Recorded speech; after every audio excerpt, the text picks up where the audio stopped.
수험생 여러분 안녕하세요. 24년도 2회차 전기기사 필기 시험 문제 중에 전력공학 과목을 함께 보도록 하겠습니다. 자, 첫 번째 문제를 보시면 전선 4개의 도체가 정사각형으로 그림과 같이 배치되어 있을 때 소도체 간 기하 평균 거리가 얼마냐라고 했네요. 우리가 기하 평균 거리라고도 하고 또는 등가 선간거리 이렇게도 부를 수 있겠죠. 등가 선간거리 또는 기하학적인 평균거리라고 부르게 되고요. 얘를 우리가 원래 구할 때는 세 변의 길이를 곱해서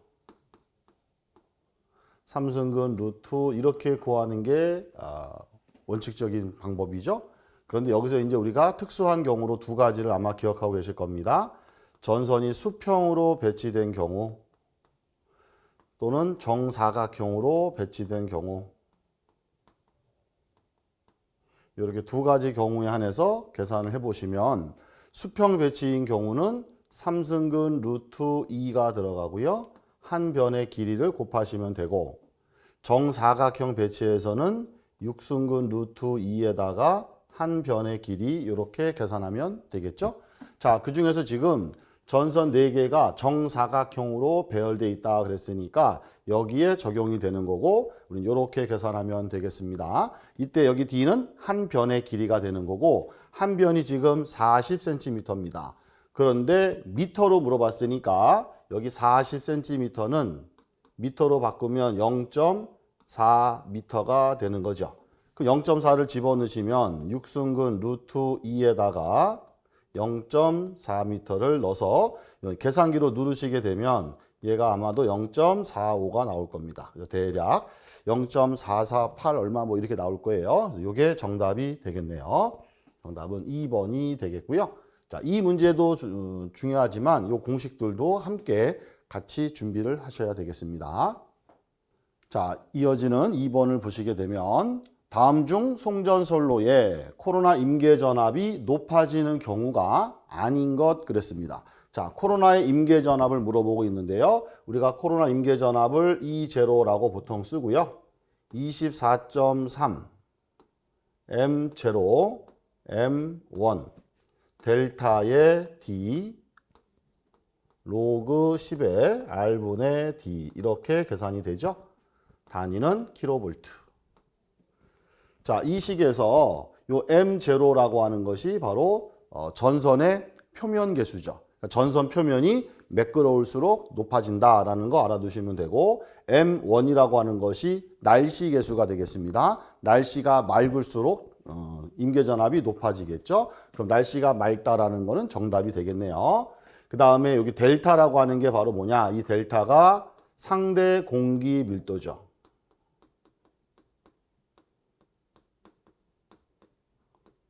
그럼 당연히 임계전압이 높아지려면 요 임계전압이 높아지려면 결국 이 델타도 높아져야 된다는 거죠. 그런데 공기 밀도가 뭐에 영향을 받느냐? 온도에는 반비례하고 기압에 비례하게 됩니다. 자, 그렇다면 그냥 공기 밀도로만 놓고 본다면 공기 밀도가 높을수록 임계전압이 높아지는 거고, 온도와 기압으로 본다면 온도는 낮을수록 높은 거고요. 그렇죠? 온도는 낮을수록, 기압은 높을수록 우리가 임계전압이 높아지겠습니다. 그러면 날씨가 맑다는 건 맞고요. 기압이 높아야 되고요. 공기 밀도가 낮아지는 게 아니라 높아져야 되는 거죠. 그럼 3번이 잘못됐다라는 것을 알 수가 있겠습니다. 그 다음에 여기 반지름하고 선간거리는, 반지름은 결국 지름을 의미하는 거니까 반지름이 커지면 지름도 커질 거고, 선간거리가 커지면 임계전압이 높아지는 게 맞겠죠. 그래서 4번은 맞는 것이 되겠고요. 결국 잘못된 거 아닌 것은 3번이 틀린 말이 되겠습니다. 자, 세 번째 문제 보시면 송전단과 수전단 전압을 각각 ES와 ER이라고 하고요. 4단자 정수 ABCD라고 했을 때 전력 원선도에서 반지름을 구하세요 라고 했네요. 우리 전력 원선도에서 시험에 대표적으로 나올 만한 거 두 가지 정도만 좀 기억을 하면 좋겠는데요. 일단 전력 원선도에서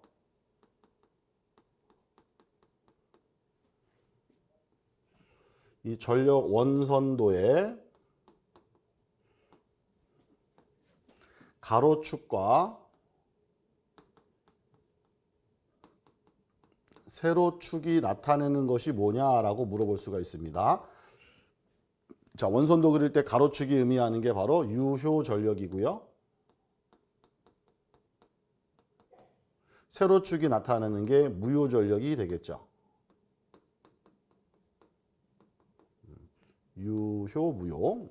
요거를 물어볼 수 있으니까 두 가지 기억해 주시고, 그 다음에 원선도에서 반지름을 구하세요. 이렇게 나올 때가 있습니다. 원선도의 반지름은 B분의 ES와 ER의 곱이죠. 그럼 지금은 요거를 물어보고 있네요. 그래서 원선도의 반지름은 여기 4단자 정수 중에서 밑에 B가 들어간다는 것만 주목하시면 됩니다. 그래서 B가 들어있는 거 2번이 정답이 되겠습니다. 자, 여기 B는 다시 말하면 4단자 정수에서 B가 의미하는 건 임피던스가 되겠죠. 그래서 여기 임피던스 값이 들어간다라는 거 참고하시면 되겠네요. 자, 네 번째 보시면 송전선로에서 송수전단 전압 사이의 상차각이 몇 도일 때 최대 전력으로 송전할 수 있겠느냐. 자, 여기 상차각이라고 하는 것은 바로 송전단과 수전단 전압 사이의 위상차를 말하는 거죠.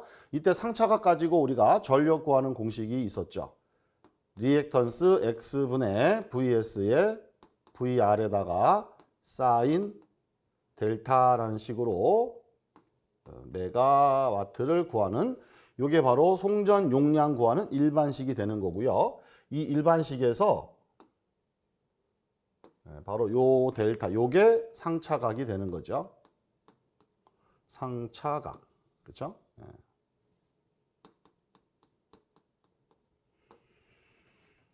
그러면 요 사인 값이 얼마일 때 전력이 최대가 되느냐라고 한다면 사인 값은 최대일 때가 1이겠죠. 따라서 사인이 1일 때가 될 거다. 그런데 지금 사인 값을 물어본 게 아니고 상차각을 물어본 거니까 사인이 1이 되려면 상차각은 90도일 때가 사인이 1이 되겠죠. 그래서 결국 90도가 정답이 되겠습니다. 4번. 자, 5번을 보시면 직접 접지 방식에 대한 설명으로 틀린 거를 물어봤네요. 자, 현재 우리나라 전력 계통에서 주로 쓰는 방식이 바로 직접 접지죠. 그럼 직접 접지에서 우리가 꼭 기억하실 게 두 가지가 있겠습니다. 일단 직접 접지 방식이라고 나오면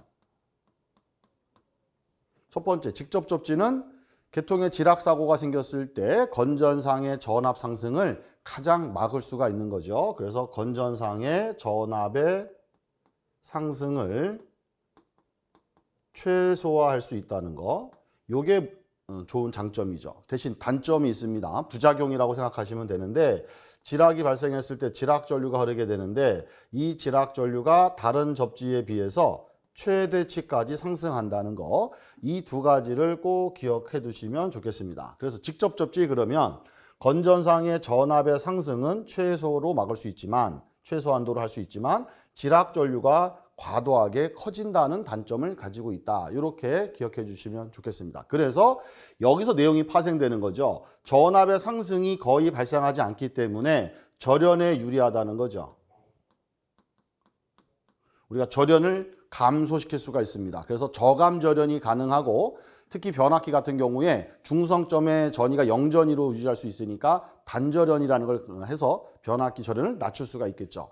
그 다음에 또 하나는 지락 전류가 너무 과도하게 크기 때문에 이 지락 전류로 인해서 유도 장애가 크고 계통에 충격을 주기 때문에 안정도가 나쁘다는 거. 대신 지락 전류가 크니까 계전기가 감지는 잘하겠죠. 그래서 계전기 동작이 확실하고 신속하게 잘 동작한다라는 정도는 우리가 유추할 수가 있다는 겁니다. 그래서 여기 세부적인 내용들이 많이 있는데 이거를 억지로 외우는 것보다 이 두 가지 내용을 토대로 이렇게 유추하시면 우리가 쉽게 답을 골라내실 수가 있겠습니다.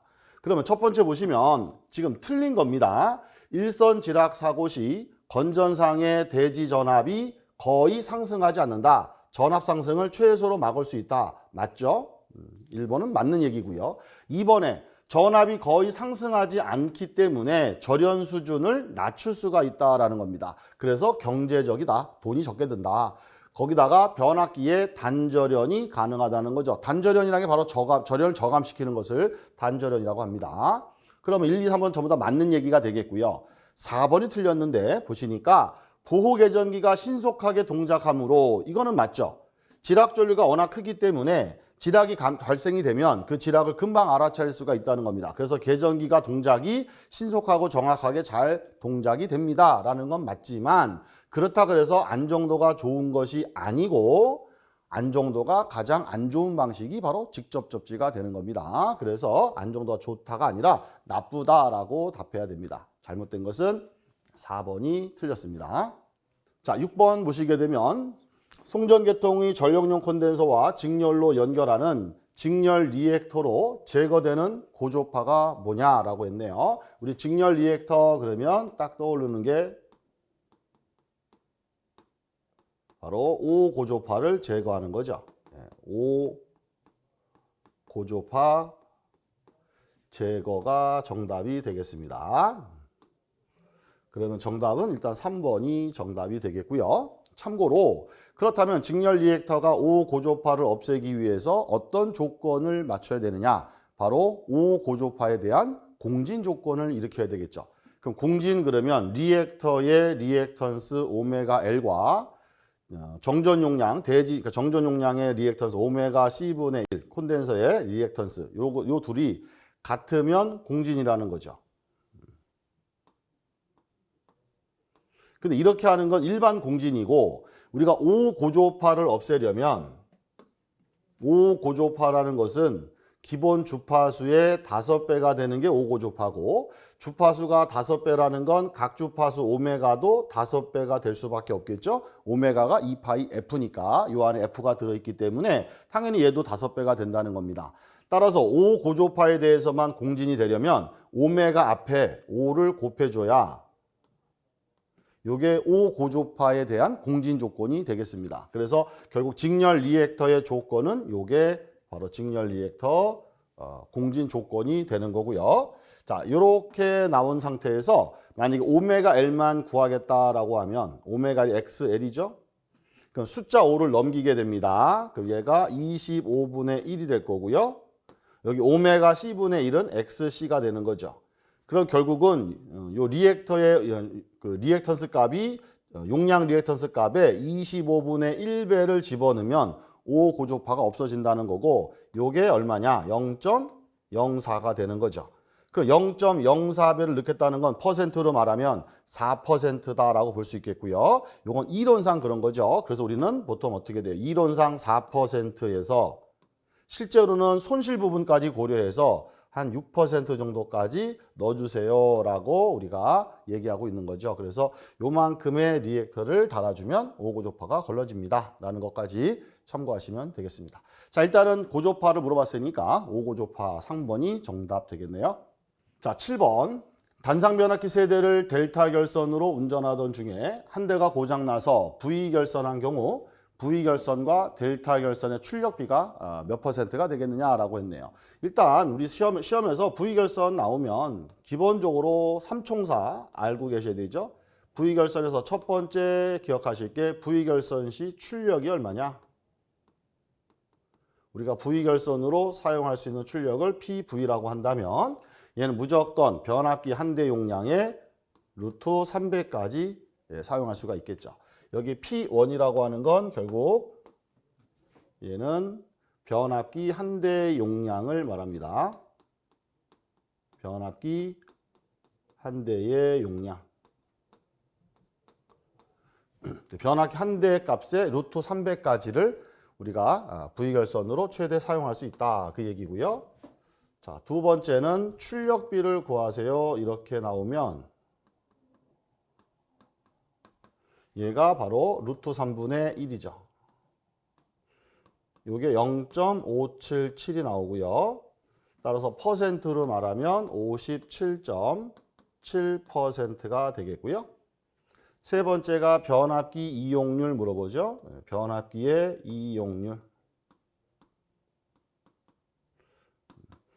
정확히 말하면 이제 V결선 시 변압기 이용률이죠. V결선 했을 때 변압기 이용률입니다. 그 V결선은 변압기가 2대니까 원래는 총 2배만큼이 나와야 되는데 실제는 3상을 쓰다 보니까 루트 3배밖에 안 나오더라 그 얘기죠. 그래서 2분의 루트 3이 변압기 이용률이고 얘가 0.866이 나옵니다. 역시 얘를 퍼센트로 하면 86.6%가 정답이 됩니다. 그래서 이 세 가지가 바로 V결선 그러면 우리가 필수로 암기해야 되는 삼총사라고 보시면 돼요. 이게 돌아가면서 출제가 되는 거죠. 그럼 지금은 출력비를 물어봤으니까 출력비 퍼센트로 57.7% 해서 2번이 정답이 되는 것을 확인할 수 있겠네요.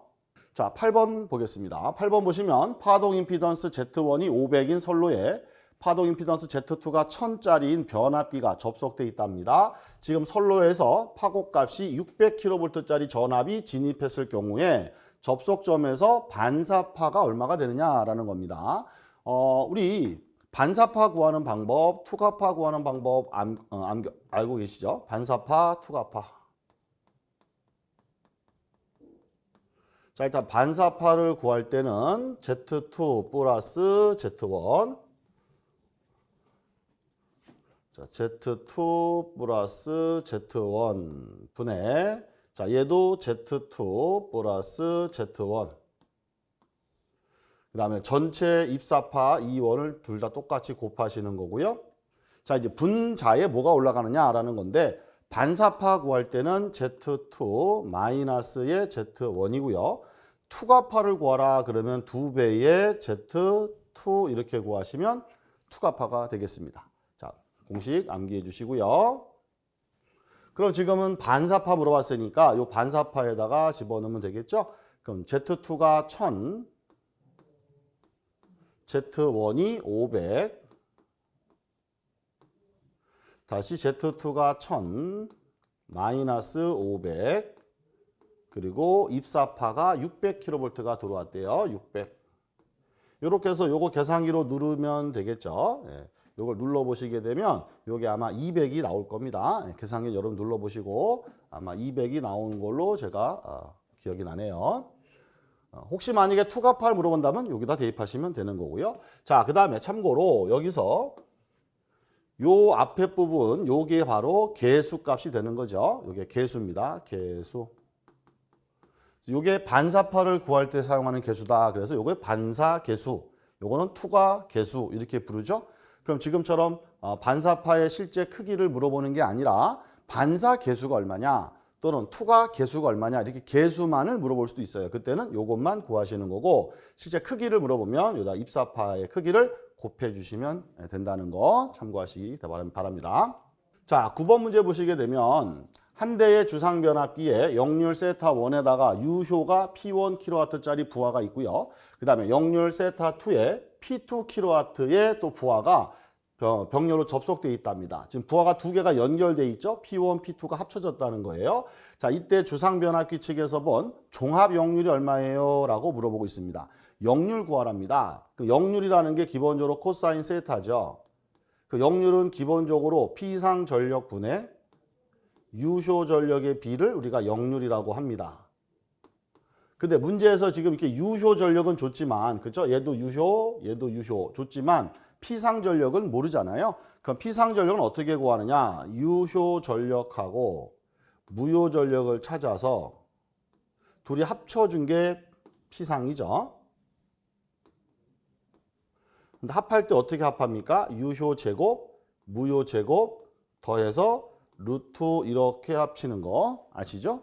이게 피상 전력이고요. 여기다가 유효 전력을 올려놓으면 이게 역률 구하는 공식이 되겠습니다. 자, 이제 여기서 유효는 어렵지 않죠. 어차피 출제자가 P1과 P2 유효를 줬기 때문에 여기 유효와 여기 유효 자리에는 P1하고 P2만 합해 주시면 됩니다. 그러니까 분자에 P1, P2 들어가고 여기도 P1, P2 들어가면 돼요.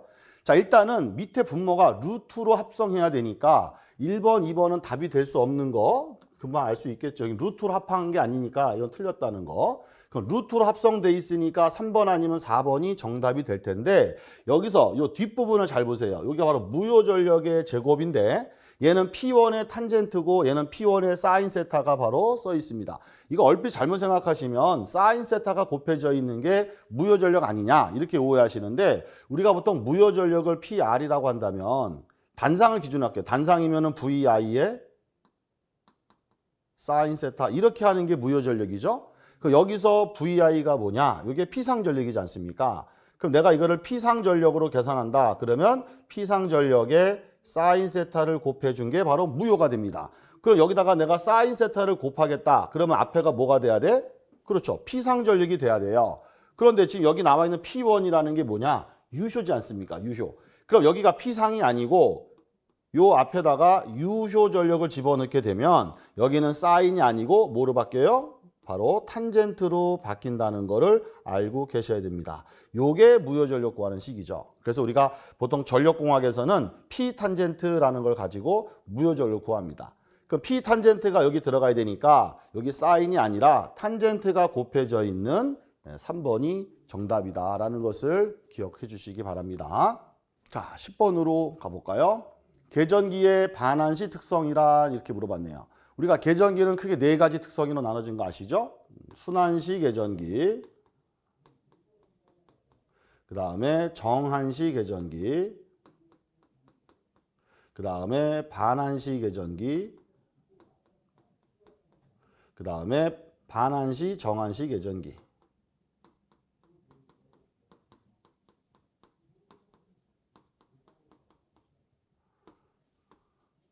자, 일단 순환시 계전기 그럼 뭐예요?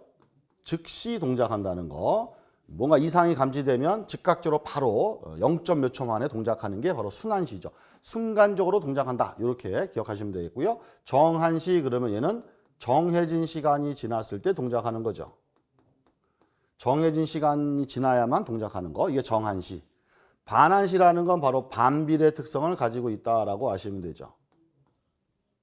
그래서 전류가 작을 때는 시간을 좀 길게 두고 전류가 커졌을 때는 위험하니까 시간을 짧게 두는, 자, 전류가 작을 때는 시간이 커지고 전류가 커지면 시간이 짧아지고, 이게 반대죠. 이렇게 반대로 나타나는 게 바로 반비례라고 하는 거고 그걸 반한시라고 하는 겁니다.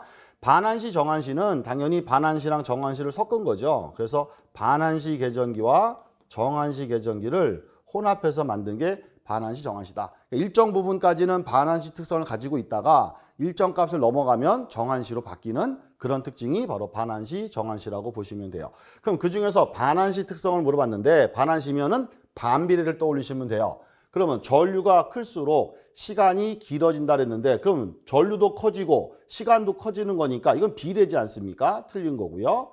자, 전류가 흐르는 순간에 동작한다. 순간적으로 동작한다. 순환시라고 보시면 되겠죠. 자, 얘는 일정한 시간에 동작한다는 거니까 정해져 있는 시간이 지나야 동작한다. 정한시로 보시면 되겠고 그럼 바로 마지막에 4번이 정답이 되겠네요. 전류가 크면 시간이 짧아지는 거죠. 얘가 클수록 시간은 짧아지고 작을수록 시간이 길어지는 이런 특징이 바로 반한시가 되겠습니다.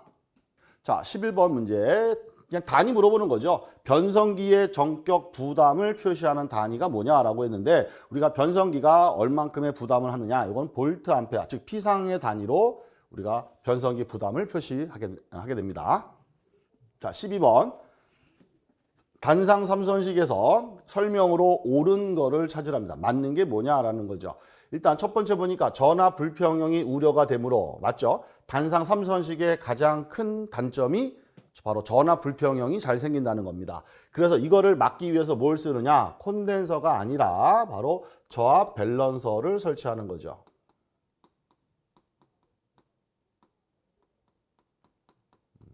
요 저압 밸런서 또는 줄여서 그냥 밸런서라고 합니다. 그래서 단상 삼선식에 꼭 필요한 장비가 뭐다? 밸런서라는 거죠. 그래서 요 저압 밸런서를 달아서 전압 불평형을 완화시켜 준다라는 거. 1번은 틀렸고요. 2번에 중성선과 외선 사이에만 부하를 사용해야 된다? 아니죠. 단상 삼선식은 이렇게 상이 있으면 이렇게 전선 두 개를 끄집어내면 이게 단상 2선식이고 가운데서 중성선을 뽑아내면 이게 단상 3선식이죠. 그럼 바깥쪽에 외선에만 쓰는 게 아니라 외선과 중성선 사이에 여기다가도 부하를 달 수 있고 그죠? 여기도 물론 부하 달 수 있죠. 그리고 바깥쪽에 외선 사이에다가도 이렇게 부하를 걸 수 있다는 겁니다. 그럼 예를 들어서 이렇게 쓰게 되면 여기가 만약에 220V가 나온다면 요 중성선하고는 110V가 나오죠. 여기도 110V.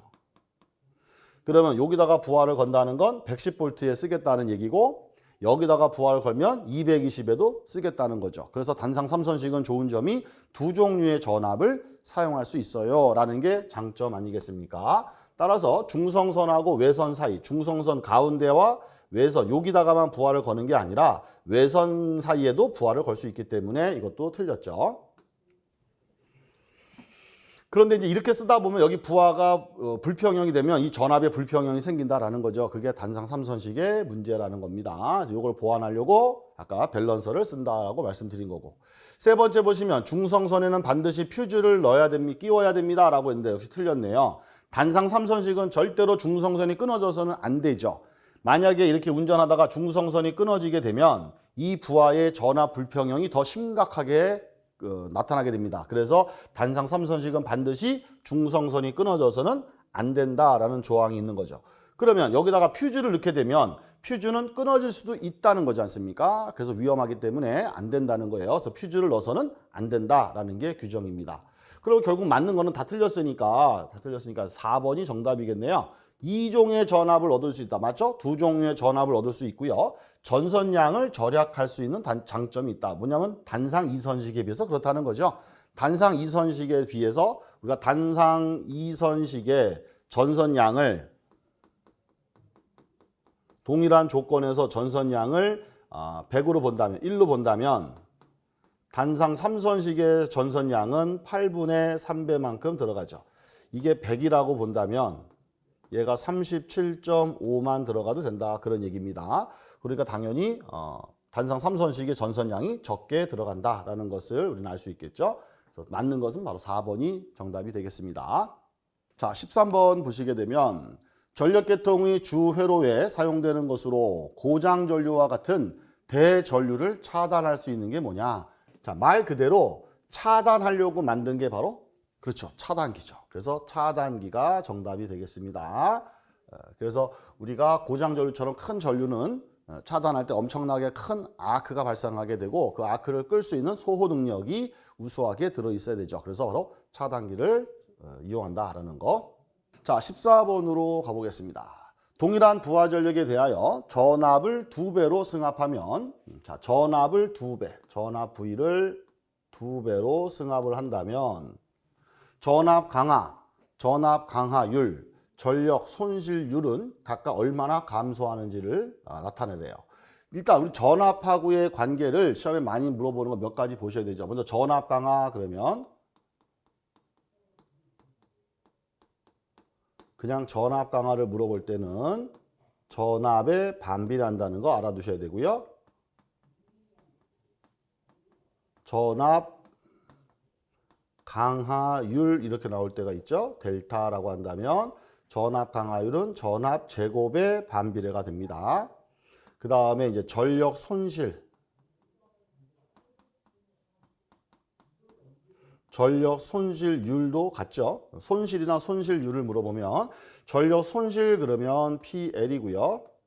손실률 그러면 보통 K라고 쓰죠. 어쨌든 얘네들도 전부 다 전압 제곱에 반비례한다라는 거 기억해 주시기 바랍니다. 그럼 지금 전압이 2배라 그랬으니까 여기다 V 자리에 그냥 다 2만 집어넣으면 전압 강하는 그대로 2분의 1배고 얘네들은 제곱의 반비례니까 제곱해서 4분의 1배, 4분의 1배가 되는 거죠. 얘도 4분의 1배. 그래서 정답은 2분의 1, 4분의 1, 4분의 1. 요 세 가지가 순서대로 정답이 되겠습니다. 그럼 2분의 1에 4분의 1, 4분의 1, 3번이 정답이 되는 거죠. 자, 15번. 전격 용량이 2만 kVA, 임피던스가 8%, 퍼센트 임피던스입니다. 8%. 삼상 변압기가 2차 측에서 삼상 단락되었을 때 단락 용량 구하랍니다. 단락 용량 PS를 구하라 이 얘기고 퍼센트법으로 푼다면 퍼센트 Z분의 100 곱하기 전격 용량 PN 이렇게 되는 거죠. 자, 이게 바로 단락 용량 구하는 방법입니다. 그럼 지금은 다 줬죠? 그럼 퍼센트 임피던스가 8% 100에다가 전격 용량이 2만 이렇게 구하시면 되는데 문제는 이 전격 용량이 2만 단위가 킬로볼트 암페어입니다. 근데 단락 용량은 메가로 물어봤으니까 얘가 킬로로 들어가면 이 계산된 값도 킬로볼트 암페어로 나오겠죠. 그럼 메가로 바꾸려면 다시 공 3개를 지워야 되겠네요. 자, 이렇게 계산하시게 되면 이게 아마도 250 이렇게 나올 거예요. 정답은 네, 3번이 되겠습니다. 자, 그런데 참고로 지금 이 문제에서는 전격 용량을 이렇게 제시를 해줬으니까 문제가 안 되겠지만 간혹 가다가 전격 용량을 안 줄 때가 있습니다. 얘를 안 준다 이거예요. 그럼 대신에 아무것도 안 주면 못 푸니까 전격 용량을 안 주는 대신에 이제 전압이라든가 전격 전압과 전류를 주겠죠. 전격 전류를. 그러면 전격 용량을 주지 않았을 때는 두 가지로 보시면 되죠. 단상이냐, 삼상이냐에 따라서 단상에서 전격 용량을 안 주면 그냥 전압에다가 전격 전류를 곱해서 여기다 넣으시면 되고 만약에 삼상이다라고 한다면 루트 3배에 전압 곱하기 전격 전류를 해서 요 계산된 값을 요 자리에 넣어야 된다라는 거. 당연히 퍼센트 임피던스는 주겠죠. 퍼센트 주니까 퍼센트는 그대로 대입하시면 되는데 전격 용량을 주면 땡큐. 안 주면 전압과 전류를 줄 거예요. 그럼 이렇게 계산하시면 됩니다. 그럼 이제 보통 삼상이 주로 잘 나오니까 삼상이 나온다면 이렇게 계산하셔서 요 값을 여기다가 넣으시면 되겠습니다.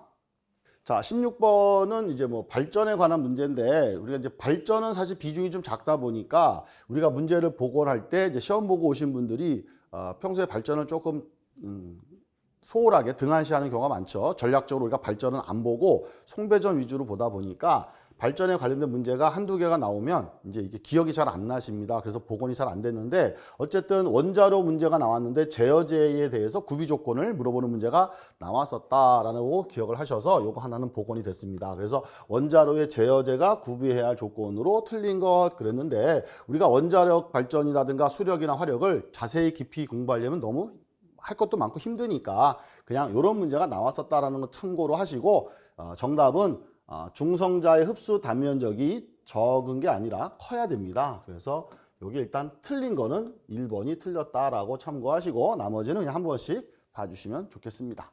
그렇다고 해서 뭐 원자력 발전소에 대해서 뭐 제어제 또는 차폐제, 감속제 이런 것들 다 하나하나 다 공부하시지는 말라는 거죠. 그럼 너무 일이 커지게 되니까 이런 문제가 있었다라고만 보시고요.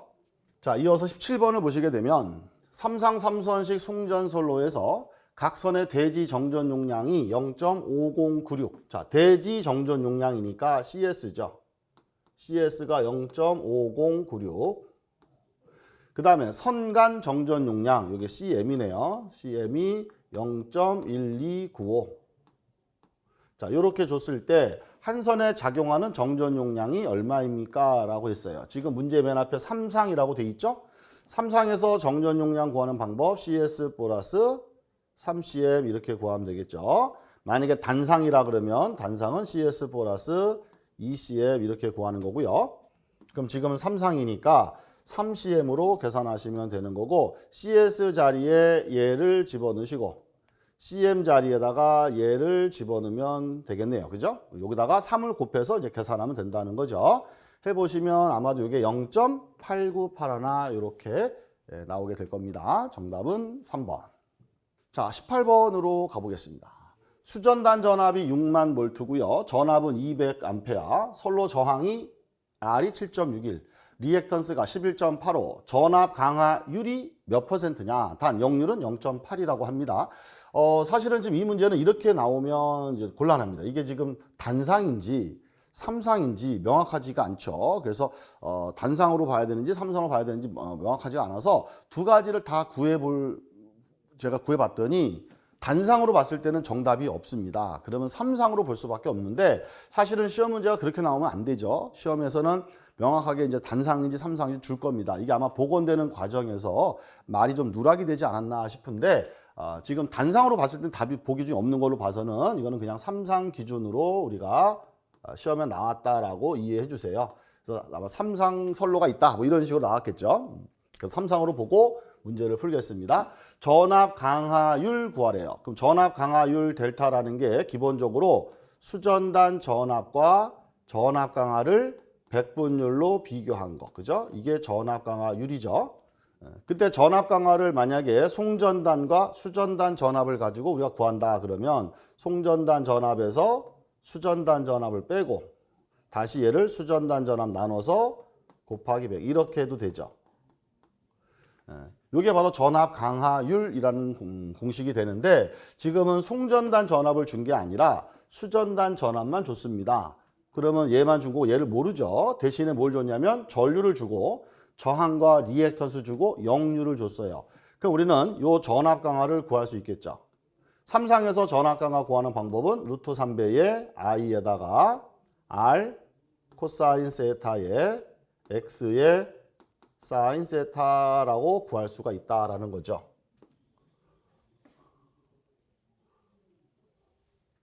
이게 요렇게 화살표가 돼야지 맞겠죠. 그렇죠? 예, 여기 요 값이 여기로 들어간다 이 얘기입니다. 그러면 우리는 요 식으로 구하면 되니까 여기다가 그대로 대입을 해 볼까요? 자, 루트 3 i는 전류죠. 200 저항 R이 7.61 코사인 세타는 0.8 리액턴스 X가 11.85 사인은 0.6이겠죠. 그렇죠? 코사인이 0.8이니까 나누기 자 수전단 전압은 6만 볼트 그리고 퍼센트로 물어봤으니까 여기다 곱하기 100 이렇게 해서 이걸 계산기로 다 누르시면 되겠습니다. 눌러보시면 아마도 3번이 나오게 됩니다. 자, 이어지는 19번 피뢰기 문제가 나왔네요. 피뢰기의 충격 방전 개시 전압은 무엇으로 표시하느냐. 당연히 충격 방전, 충격파가 들어왔을 때 방전을 시작할 때의 기준 전압이 뭐냐는 거니까 당연히 충격파가 기준이 돼야 되고요. 그 충격파가 가장 높이 올라갔을 때 크기가 얼마냐, 즉 최대값이 얼마냐 이게 중요하죠. 그래서 3번이 정답 되겠네요. 자, 마지막 20번 문제를 보겠습니다. 경간이 200m, 자 경간 S가 200이란 얘기고요. 전선로가 있습니다. 사용 전선의 길이는 경간보다 몇 미터가 더 길게 하면 되겠느냐. 즉 이도로 인해서 전선이 경간보다 살짝 길어질 텐데 그 증가분이 얼마냐 그 얘기죠. 이때 사용 전선의 1m당 무게, 이게 바로 전선의 하중이 되는 거고요. 2kg. 정확히는 미터당 2kg란 얘기죠. 인장 하중이 4,000kg고요. 안전율이 2로 줬습니다. 그러면 인장 하중을 안전율로 나눠준 값이 바로 수평 장력이죠. 그래서 4,000 나누기 2 한 게 바로 장력이 됩니다. 여기 2,000kg가 되겠네요. 자, 이걸 가지고 전선이 얼만큼 더 증가가 돼야 되는지, 경간보다 얼마나 더 길어져야 되는지 그걸 물어본 겁니다. 그럼 우리가 전선의 실제 길이 구하는 공식을 보시면 경간 S 플러스 3S 분의 8D의 제곱이라는 식을 가지고 구하죠. 자, 이렇게 전체를 계산하는 건 전선의 실제 전체 길이를 말하는 거고 지금은 경간보다 몇 미터가 더 길어져야 됩니까? 이렇게 물어봤다는 건 이 경간 S에다가 요만큼을 더해야 된다는 거니까 요게 얼마냐 그 얘기죠. 요 부분이 증가분이 되는 겁니다. 그럼 요 부분을 구하려면 우리 먼저 뭘 알아야 돼요? 그렇죠? 2도를 알아야 됩니다. 그래서 2도 D를 먼저 알아야 되는데 자, 2도 구하는 공식은 8T분의 WS의 제곱 이렇게 구해야 되겠죠. 자, W는 전선의 하중 2kg, 경간 S가 200m의 제곱 나누기 8T니까 8 곱하기 장력 T가 2000kg였죠. 2000. 자, 이렇게 해서 이거 계산기로 요걸 누르시게 되면 얘가 5m 이렇게 나올 겁니다. 일단은 2도는 5m가 된다는 거고 다시 얘를 여기다 집어넣게 되면 결국 전선의 증가분은 자, 3 곱하기 3S니까 3S 경간 200 8D의 제곱이죠. 8 곱하기 D 2도 5의 제곱. 그래서 요거를 이제 계산기로 누르시면 요게 정답이 되는 거죠. 눌러보시면 얘가 아마도 3분의 1 이렇게 나온다고 해요. 정답은 3번이 정답이 되겠습니다. 자, 이렇게 해서 우리가 시험 보고 오신 분들 기억에 의해서 대략 좀 이제 20문제 정도를 한번 복원을 해봤습니다. 그래서 한번 같이 풀어보는 시간을 가졌고요. 요게 꼭 똑같이 나온다라고 할 수도 있지만 뭐 변형돼서 나올 수도 있는 거고 요 내용들을 토대로 한번 시험 보러 가시기 전에 최종 마무리를 한번 하시면 도움이 되시지 않을까 싶습니다. 여러분의 합격을 기원하면서 이렇게 강의를 마치도록 하겠습니다. 수고하셨습니다. 수험생 여러분 고생 많으셨습니다.